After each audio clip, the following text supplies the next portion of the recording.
Voyons maintenant une chose un petit peu plus difficile, c'est la factorisation. On peut factoriser avec des identités remarquables. N'oublions pas que le but premier de la factorisation, c'est d'identifier un facteur commun. Ici, aucun facteur commun apparent. Notre idée est donc d'essayer de voir si on ne peut pas faire apparaître une identité remarquable. Ici, laquelle reconnaît-on? Eh bien, on reconnaît la première identité remarquable. 3 termes, x au carré, 6x, 9, que des signes plus. On se demande si cette identité remarquable ne va pas pouvoir se factoriser en a plus b au carré. Pour ce faire, on a besoin de faire apparaître la somme du carré de deux nombres. J'en ai déjà un, j'ai le carré de x. Parmi 6x et 9, est-ce que j'ai pas le carré d'un nombre? Oui, 9 est le carré de 3. Donc je remplace 9 par le carré de 3. Qu'est-ce qui doit suivre derrière? Il doit suivre le double produit, autrement dit 2 fois x fois 3, en vérifiant et en assurant évidemment que 2 fois x fois 3 fasse bien 6x. 2 fois x, ça fait bien 2x, 2x fois 3, ça fait bien 6x.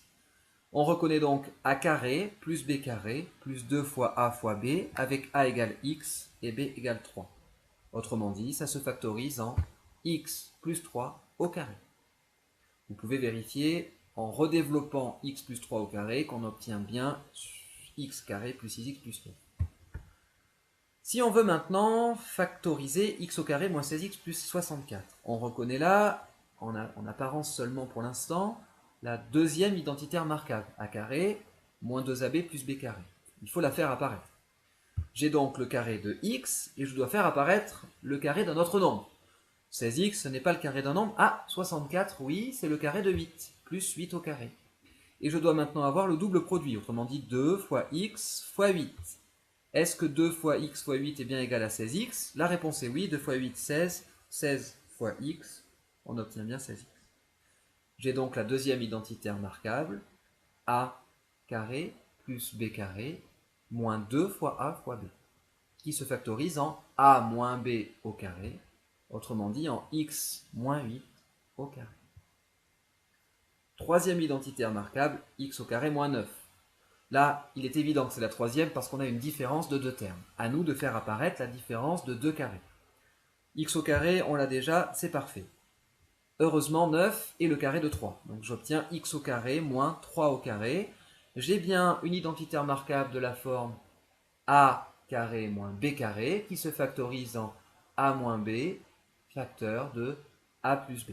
Autrement dit, x plus 3 facteur de x moins 3 ou x moins 3 facteur de x plus 3, ça revient au même.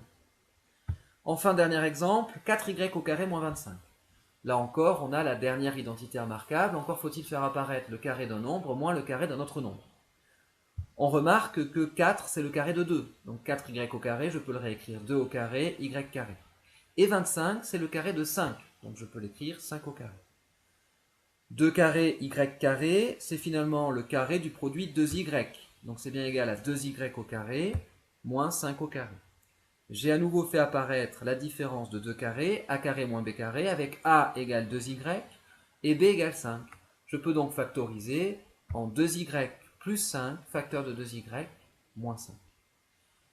Voilà, donc vous l'aurez remarqué, les identités remarquables ne sont pas forcément quelque chose de simple.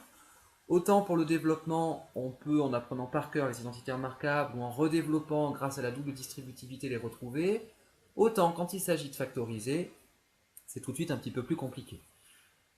C'est désormais à vous de jouer, je vous laisse vous entraîner, les identités remarquables n'ont plus de secret pour vous, et puis bon entraînement.